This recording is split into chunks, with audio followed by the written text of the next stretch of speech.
To the untrained eye, they are merely carved pieces of wood, polished to perfection and grasped by witches and wizards as an extension of their own magic. But within their cores hum the very essence of power, an untamed force that chooses its wielder as much as the wielder chooses it. The history of wands is as ancient as wizardry itself, steeped in mystery, bound by the laws of magic and shaped by the hands of master wandmakers across the ages. Today we delve into the arcane depths of Wandlore, tracing its origins and uncovering the secrets of these enchanted artifacts. Before Ollivander's name became synonymous with supreme craftsmanship, before the art of wand-making was refined to the meticulous science it is today, witches and wizards wielded crude instruments of power. Early magical civilizations, from the druids of the British Isles to the spellcasters of ancient Egypt, recognized the necessity of focusing their innate abilities. Some used staffs, others inscribed runes upon bones or stones, but it was wood, imbued with natural magic, that proved most compatible with channel spellwork. Over time, these rudimentary tools evolved, honed through generations of experiment, but it was the discovery of wand cores that truly revolutionized magic. The secret to a wand's power does not lie solely in its wood, but in the magical element embedded within. Tales whisper of early wands containing dragon sinews, woven together with ancient spells, or infused with the breath of a phoenix. Though these were crude attempts compared to the sophisticated cores of today: unicorn hair, dragon heartstring, phoenix feather. Each core carries not only its own magical properties, but an allegiance to the wizard or witch it deems worthy.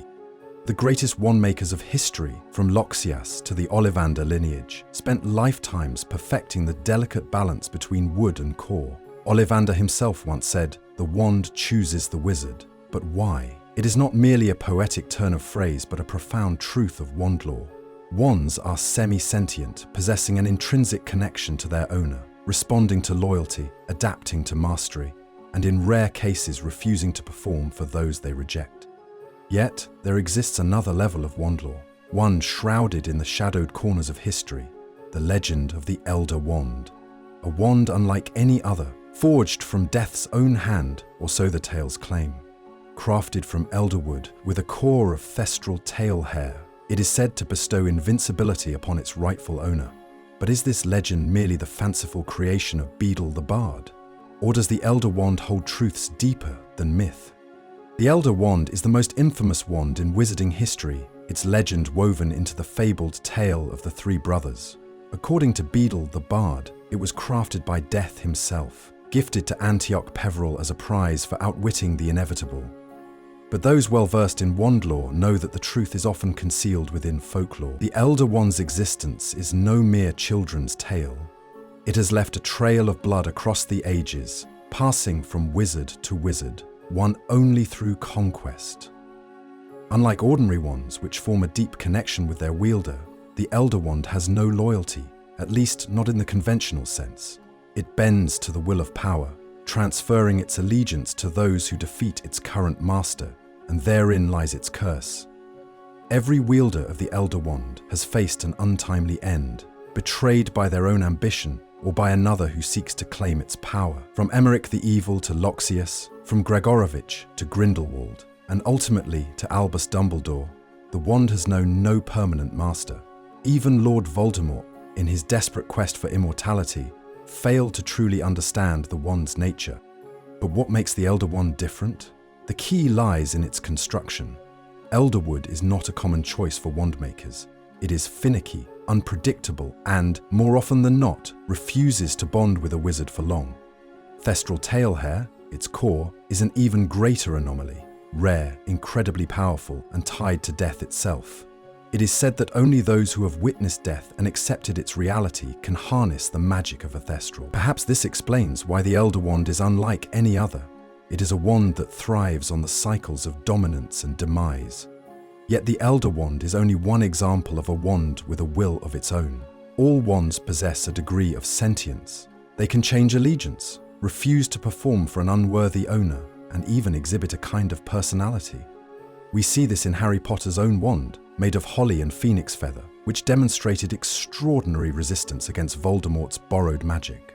This was not mere chance. It was an act of deep magical will. Wandlore teaches that wands develop a connection with their user, growing in strength as their wielder masters them. Some wands will never truly work for another once bonded. Others, like the Elder Wand, seem to forever seek new hands. This raises an age-old question. Is it the wizard who shapes the wand, or does the wand shape the wizard? The answer is not as simple as one might think. A wand does not define one's destiny, but it does reflect its owner's strengths, weaknesses, and even their moral inclinations.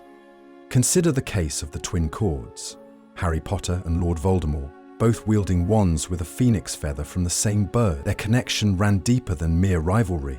Their wands recognized the bond, refusing to truly harm one another.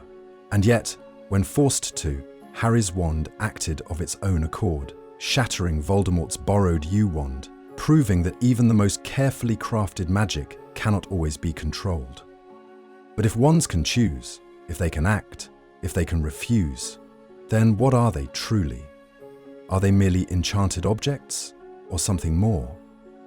Wands are, at their core, conduits of magic, crafted tools that allow witches and wizards to focus and refine their power. But the greatest wand makers, from the Ollivander family to the legendary Mikhail Grigorovich, have long understood that a wand is more than a mere instrument. It is a partner, a reflection of the wizard's magical essence, and in rare cases, something approaching a living entity. Take, for example, wand adaptability. While most wands work best for their original owner, some can transfer allegiance, albeit with diminished effectiveness.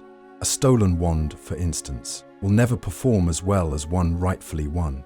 This is why disarming spells such as Expelliarmus carry deeper implications than mere defense. To disarm a wizard is not just to remove their weapon, it is to potentially strip them of their bond with their wand. This is how wands change hands in duels, how the Elder Wand passed from Dumbledore to Draco Malfoy, and eventually to Harry Potter, despite Voldemort's belief that brute force alone could win its loyalty. Yet, for all their unpredictability, wands are bound by laws. The nature of a wand's core and wood plays a significant role in its behavior. Take Yew, for instance, the wood of Voldemort's wand. Yew is known for its connection to both death and immortality, wielded often by powerful wizards, both noble and dark. In contrast, Harry's wand was holly, symbolic of protection and resistance to evil. These choices were no coincidence. Wands are drawn to the traits of their owners, and in turn, they amplify those qualities. A wizard's personality, magical inclinations, and even their subconscious desires all influence the way their wand performs. And what of wandless magic? If wands are not the source of power, why do witches and wizards rely so heavily upon them? The answer lies in control.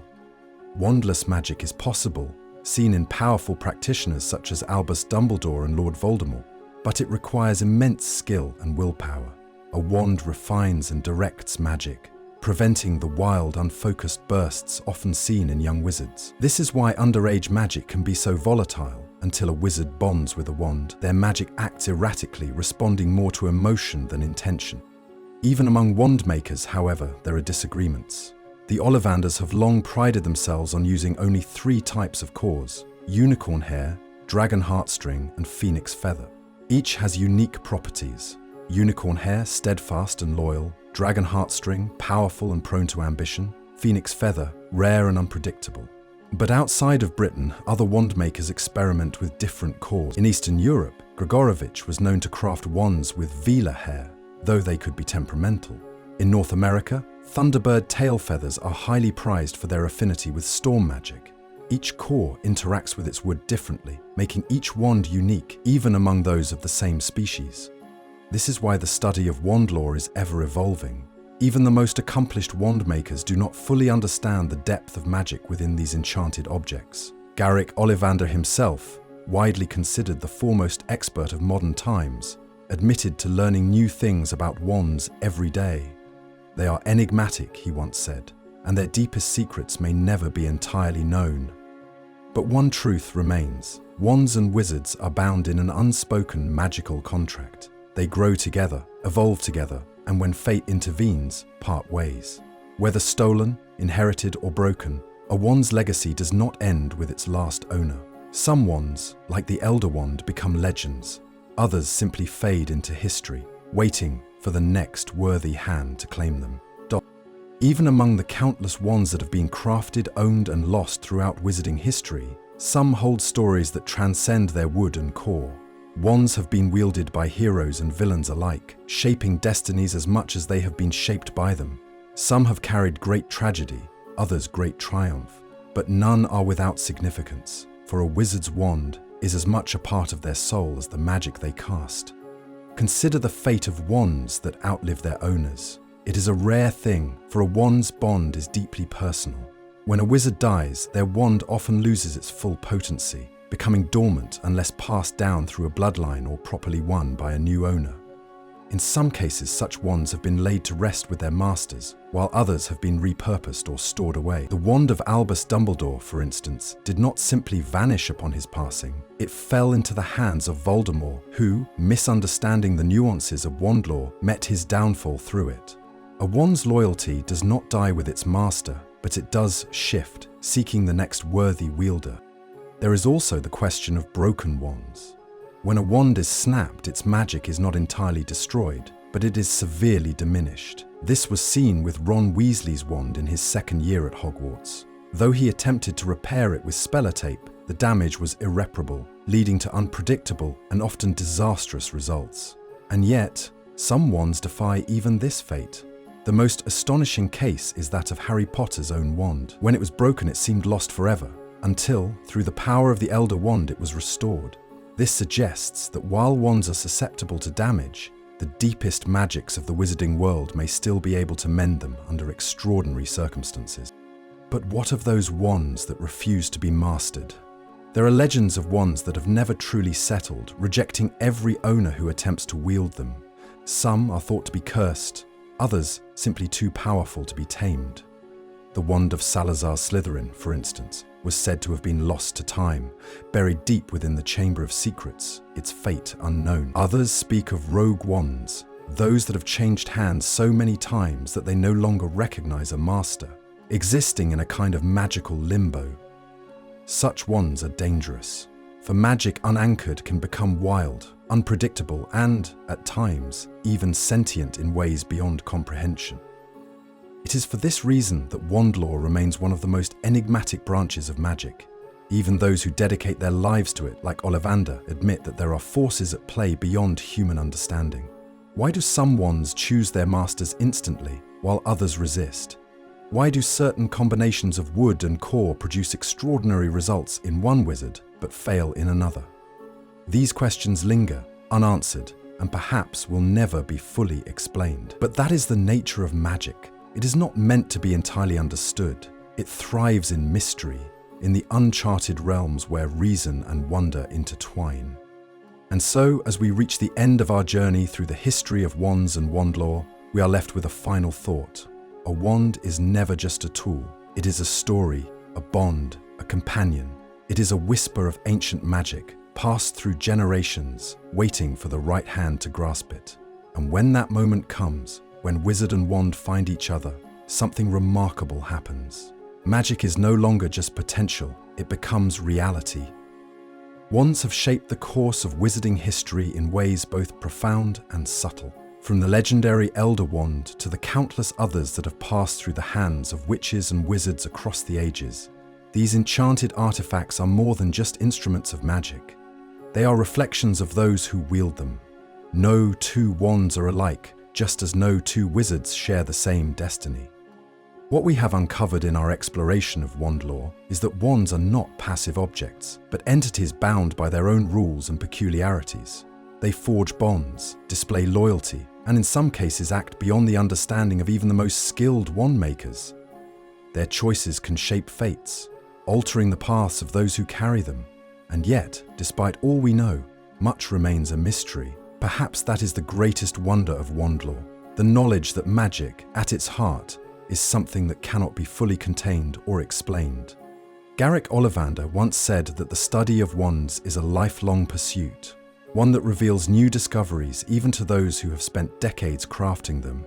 But if there is one certainty, it is this: the wand chooses the wizard. It is not mere chance, nor is it random happenstance. A wand seeks the right hand, just as a wizard seeks the right wand. And in that moment of connection, magic is made whole. So the next time you see a wand, whether in a shop window or in the hands of a skilled duelist, remember, the history of that wand has yet to be written. It waits patiently for the right witch or wizard to claim it, to shape its story and to wield the magic within. Because in the end, a wand's true power is not in the wood, nor in the core, but in the hands of those who dare to dream, to fight, and to believe in the magic that binds them together.